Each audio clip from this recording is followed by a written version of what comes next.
Assalamualaikum warahmatullahi wabarakatuh. Waalaikumsalam. Salam sejahtera bagi kita sekalian. Adik-adik mahasiswa dari UNTAD ya, yang akan mengadakan wawancara tentang perawat jiwa. Nama saya Rosainde Rabianto atau biasa dipanggil Kak Sande. Pendidikan saya D3. Ya, saya sebagai kepala ruangan di ruangan 1. Saya mulai bekerja di rumah sakit ini dari tahun 1990. Saya pernah pendidikan di STTIK atau di teologi. Jadi maksud saya untuk mengambil pendidikan itu, yang pertama saya sebagai agama Kristen yang harus saya pakai untuk melayani. Kemudian dalam berkaitan dengan tugas saya di rumah sakit Madani ini, ya, karena di rumah sakit atau pasien-pasien jiwa itu ada yang namanya waham kebesaran, waham agama, sehingga saya mampu untuk menjelaskan ketika ada pasien yang berwaham agama. Ya. Contoh,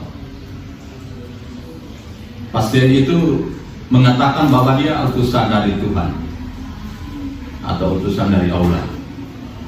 Bagaimana perawat jiwa harus mampu menjelaskan itu dan memberikan dia pengertian, pemikiran yang realita kepada pasien itu, sehingga dia tidak menganggap dirinya bahwa dia adalah wakil Tuhan, sedangkan kita manusia, siapapun dia, itu ciptaan Tuhan, bukan utusan Tuhan.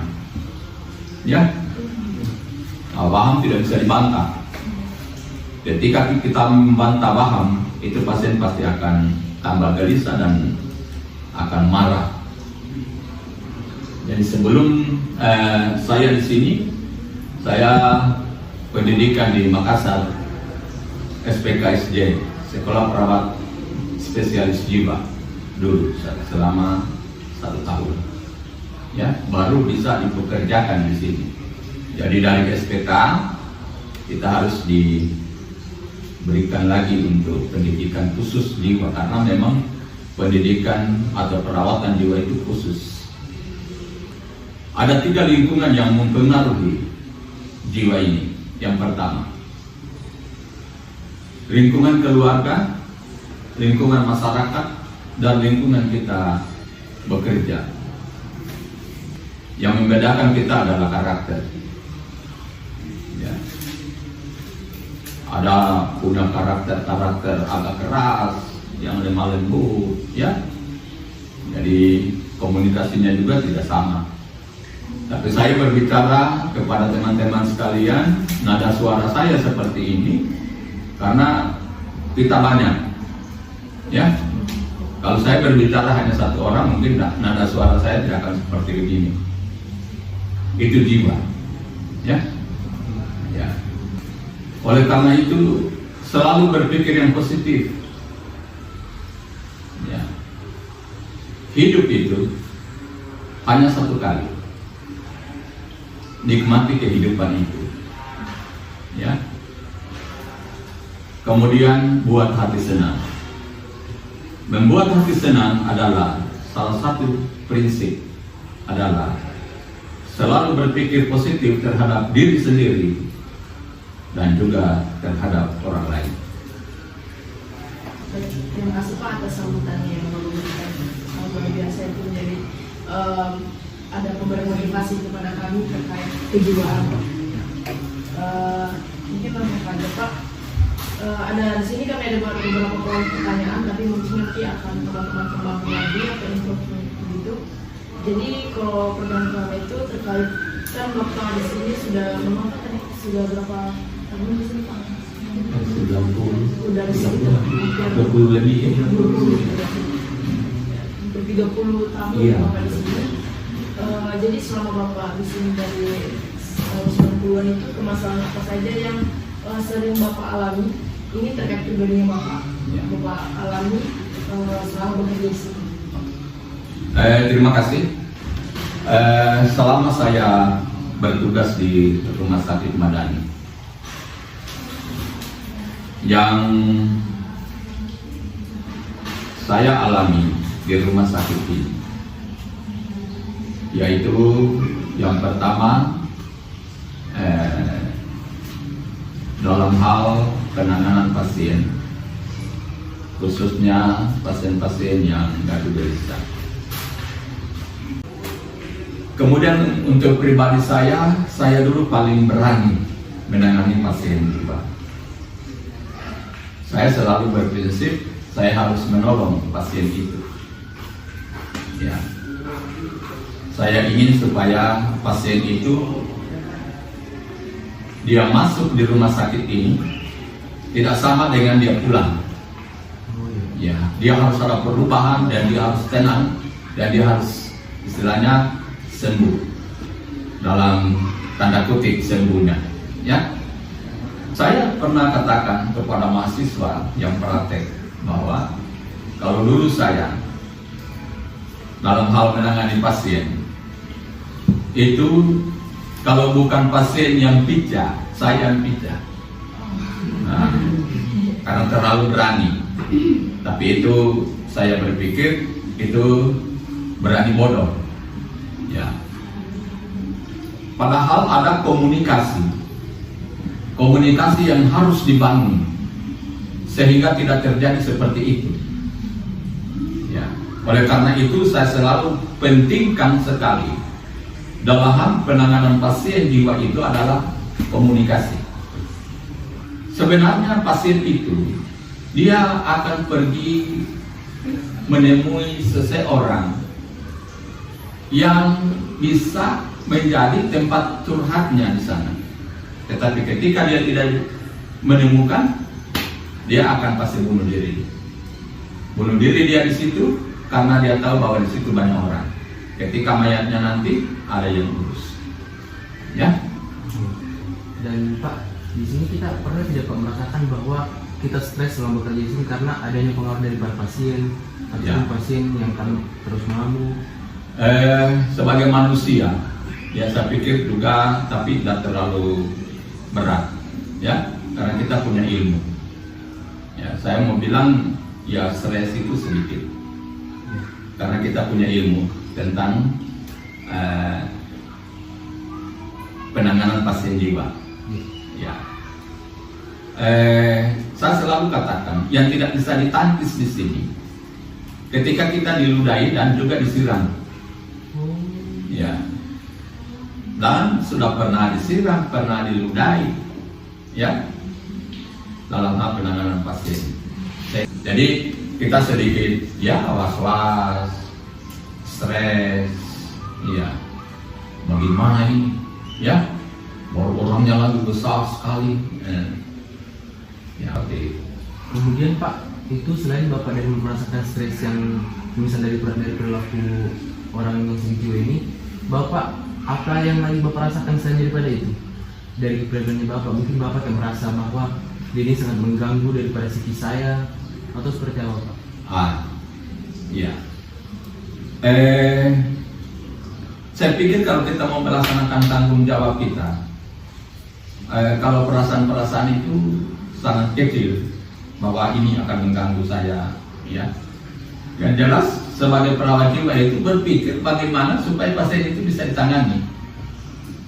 Yang ada di dalam pemikiran kita mau menolong pasien itu. Nah, ya karena kebetulan saya yang diwawancara ini, ya, saya tidak tahu kan yang lain-lain. Ya, seperti itu. Tapi kalau saya seperti itu, ya, karena saya berpikir saya punya ilmu tentang bagaimana untuk merawat pasien jiwa. Dan ilmunya itu khusus, tidak sembarang. Ya, seperti itu. Ya.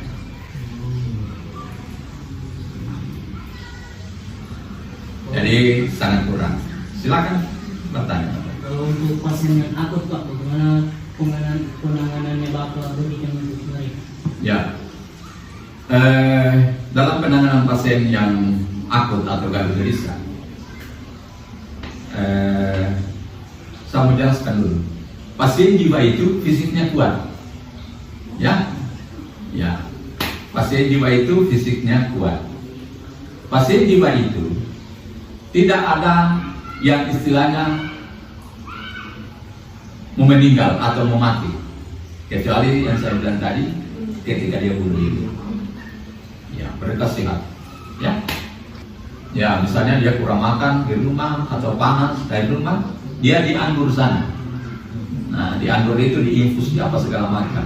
Itu dulu diutamakan, tapi tetap juga gangguan jiwanya itu, obat gangguan jiwanya itu tetap diberi. Bahwa pasien ini tidak bisa, pasien ini gelisah, tidak bisa mengendalikan diri dan juga mengendalikan emosi, kemudian membahayakan diri sendiri dan membahayakan orang lain.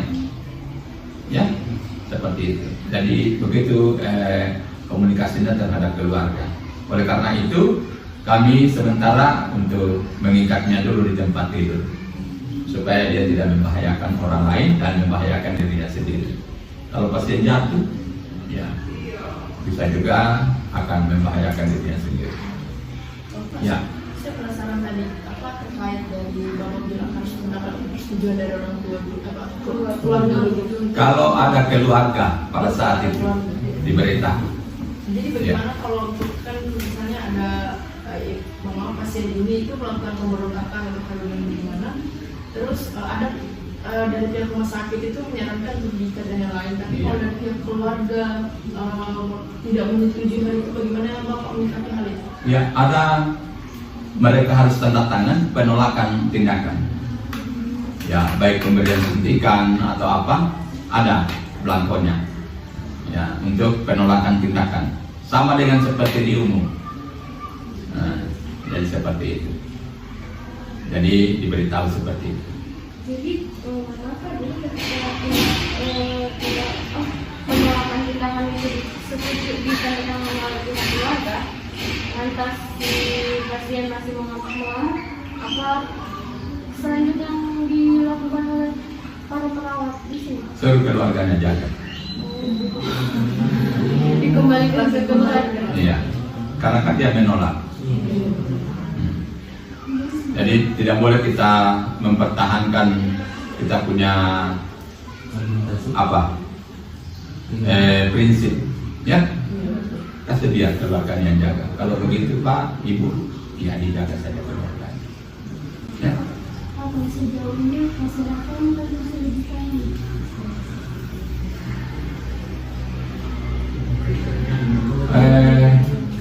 Pasien yang gangguan gelisah itu yang sulit ditangani. Dia berwaham, halusinasi kah atau dia apa? Ya, yang jelas dia masuk dengan gangguan gelisah dengan ini yang paling sulit, penolakan untuk dia mau dirawat. Saya tidak mau dirawat, ya apa? Ya saya tidak sakit. Nah, seperti itu. Itu agak sulit kita tindaki, ya.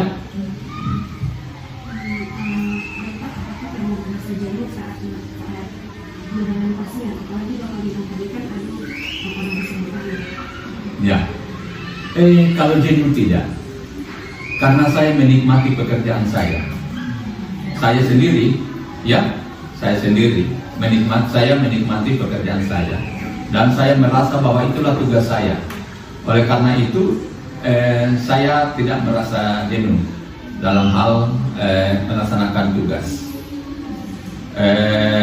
Kemudian saya pernah bilang, mungkin ada sedikit masalah di rumah, tapi ketika saya datang di sini melayani mereka, agak teratasi. Di sini saya bisa senyum, ya.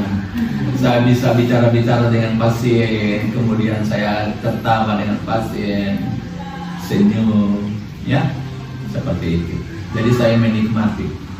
Artinya untuk kebosanan, saya pikir saya tidak bosan. yang saya berpikir, karena saya merasa bahwa itulah tanggung jawab saya, itulah skill saya, dan itulah saya punya pekerjaan, ya, yang membuat saya punya hidup atau membuat saya punya keluarga bisa makan dan minum, seperti itu. Jadi menikmati, ya. Iya. Apa tadi itu? Bapak biasa kalau dari rumah ke sini, di sini tuh biasa happy, senyum gitu. Jadi itu bisa dibilang mereka ada bawa dampak baik lah untuk Bapak yang Iya. bisa lagi stres malam, lagi Oke. stres di rumah. Iya. Ya, begini. Saya pernah katakan sama mahasiswa ketika kita ada masalah sedikit di rumah. Misalnya dari Palu ke Mamboro atau ke rumah sakit sini. Kalau di jalan itu sementara bawa motor coba menyanyi lagu yang kita senangi, ya, menyanyi lagu yang kita senangi. Kemudian ketika kita bertemu dengan orang yang kita tahu, senyumlah kepada orang itu.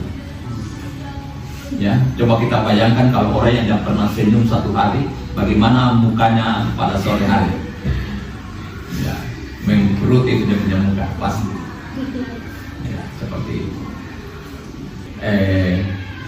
Bisa mengendalikan emosi dalam hidup, mengendalikan diri, mengendalikan emosi dan mengendalikan diri itu beda.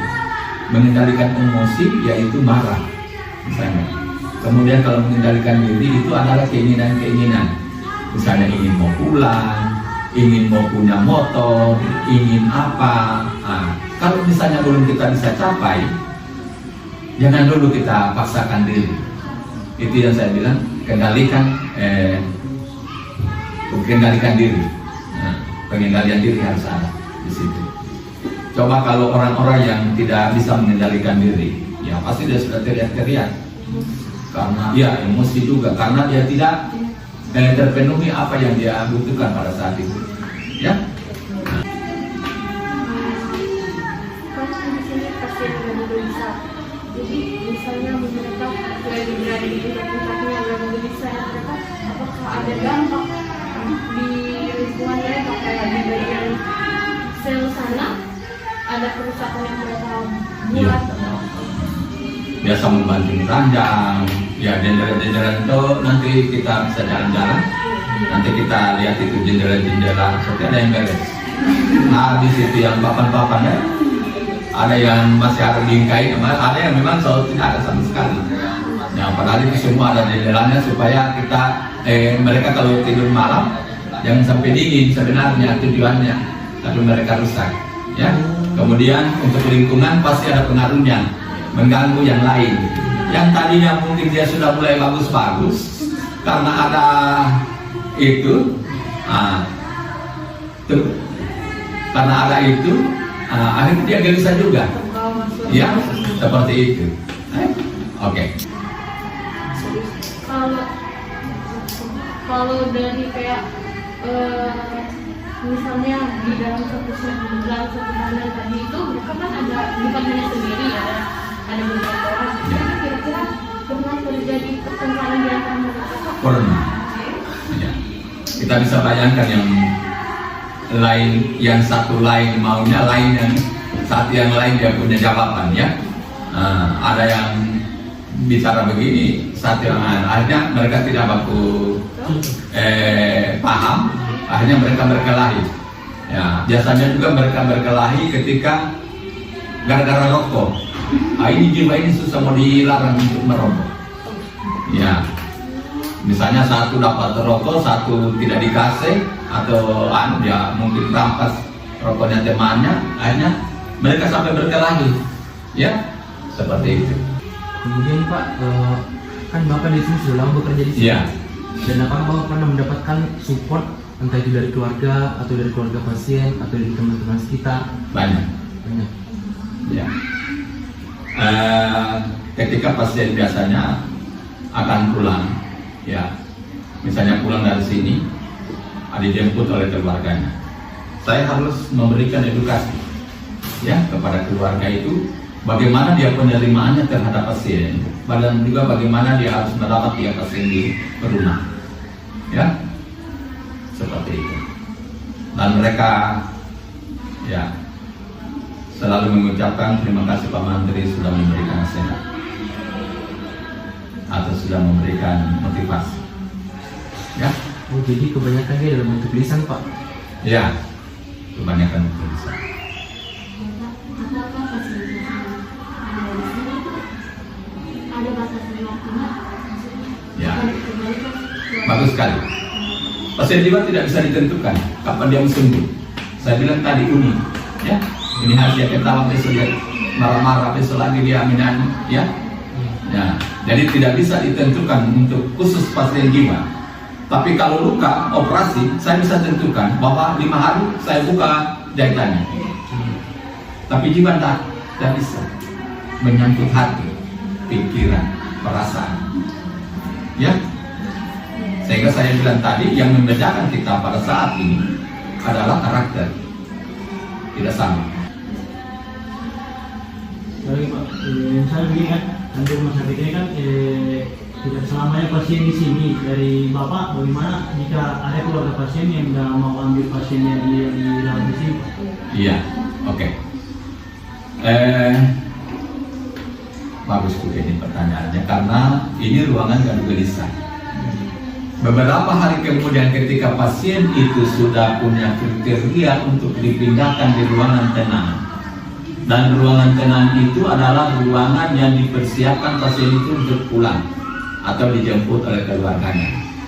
Nah, kriteria pasien yang bisa pindah, yang pertama sudah mulai tenang, bukan sudah tenang ya, sudah mulai tenang, sudah mulai kooperatif, artinya yang kita tanya sudah sesuai dengan jawabannya yang kita harapkan. Kemudian tidur makannya sudah bagus.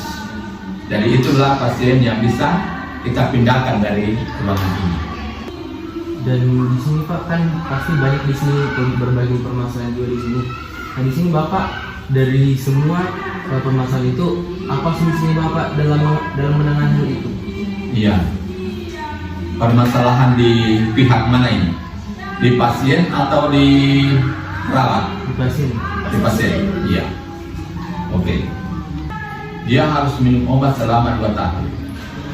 Tetapi kalau dia sudah berulang atau sudah berulang lagi dia masuk kambuh lagi, seumur hidup dia harus minum obat.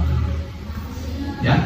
Tapi bukan berarti dosisnya itu akan sama ketika sudah lama nanti dia minum. Pasti dokter akan sedikit dikurangi dosisnya. Misalnya yang 2 mili mungkin kurang setengah, minumnya pagi dengan malam, ya nantinya kalau sudah bagus-bagus sekali, ya mungkin kurang malam, seperti itu. Artinya obatnya itu mungkin kurang pakai tidur lah, seperti itu, supaya dia bisa tidur malam. Ya. Setelah pasien akan pulang dari sini, pasien itu harus duduk. Atau kalau misalnya 2 keluarganya, dia dengan pasien. Jadi tidak boleh itu bicara hanya pasien tahu atau keluarga saja. Harus ada pasiennya.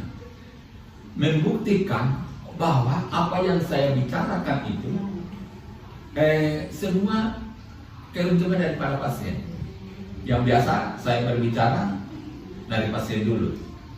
Nah, saya bilang Assalamualaikum warahmatullahi wabarakatuh. Dia jawab, Pak, hari ini mau pulang Bapak? Senang tidak mau pulang? Ya, oh saya senang sekali.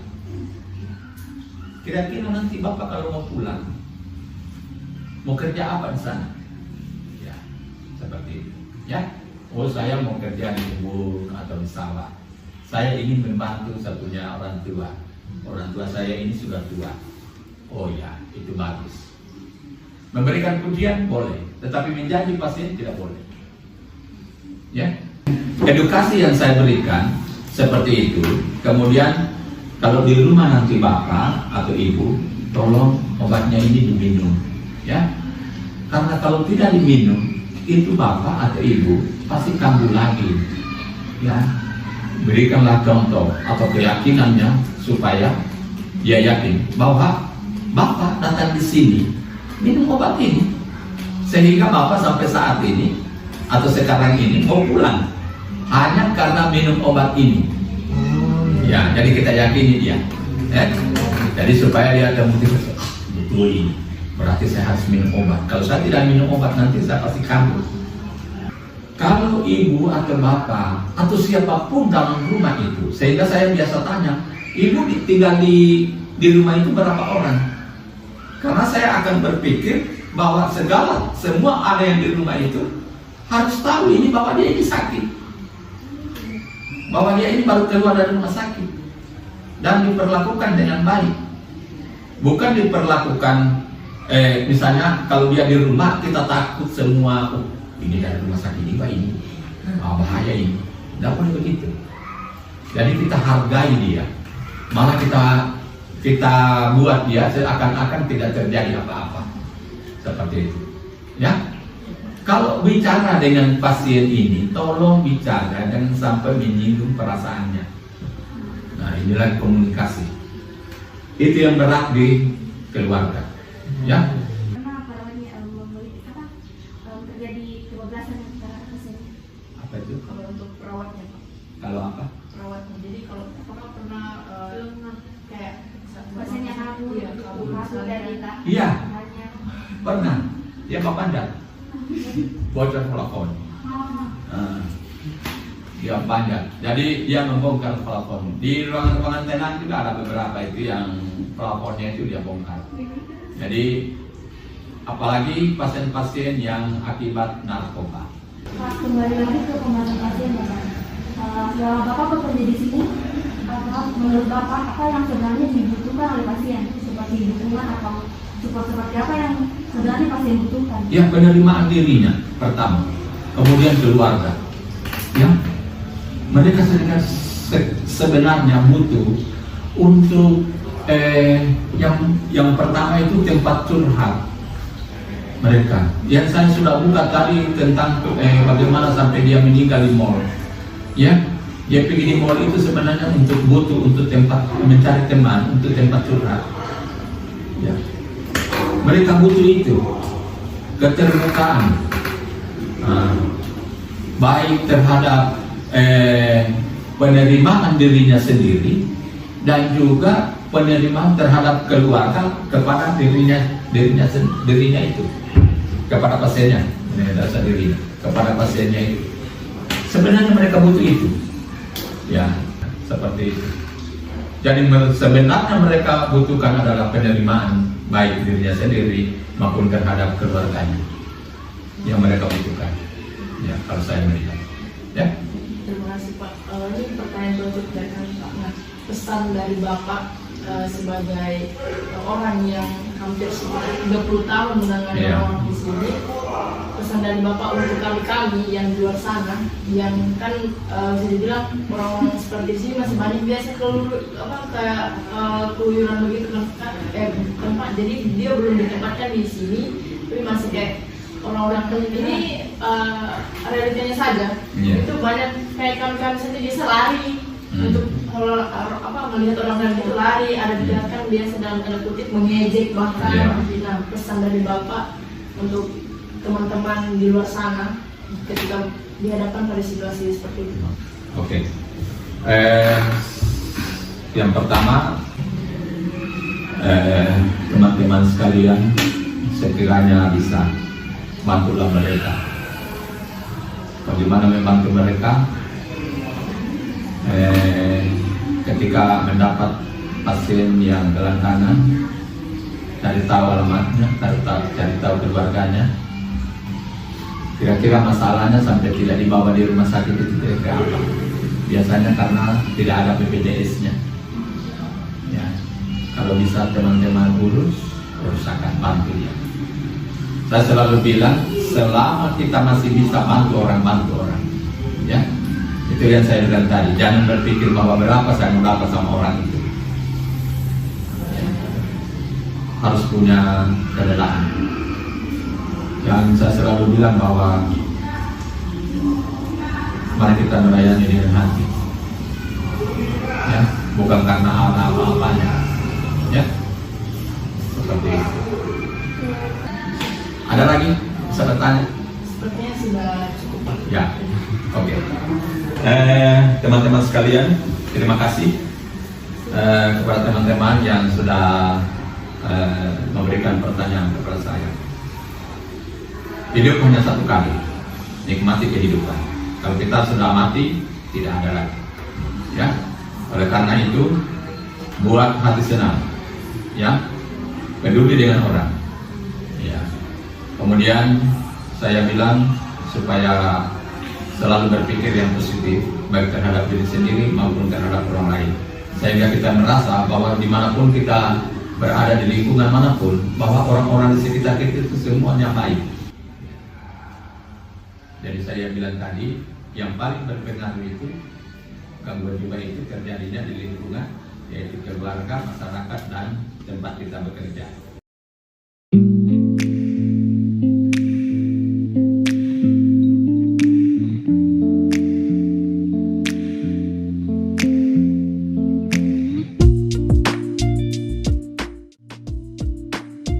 Ekosistem yang didapatkan oleh perawat dari keluarga setelah mereka menangani pasien di rumah sakit ini bisa menjadi motivasi dan semangat untuk mereka melakukan pekerjaan tanpa pamrih. Dampak positif dari pasien RSJ terhadap pribadi seseorang yang bekerja di RSJ ini bisa menjadi hiburan dan kembali bersemangat untuk menjalankan tugas sebagai perawat di RSJ ini. Dampak negatif dari perilaku pasien rumah sakit jiwa yaitu dapat melukai perawat dan dapat merusak fasilitas yang ada. Dan pesan untuk kita semua ketika kita bertemu atau dihadapkan pada orang yang memiliki kekurangan atau gangguan jiwa, yaitu Jangan jauhi, jangan mengejek, bantu proses pengobatannya. Selalu berpikir bagaimana kalau keluarga kita yang seperti itu. Selalu berpikir positif dan Perbaiki komunikasi.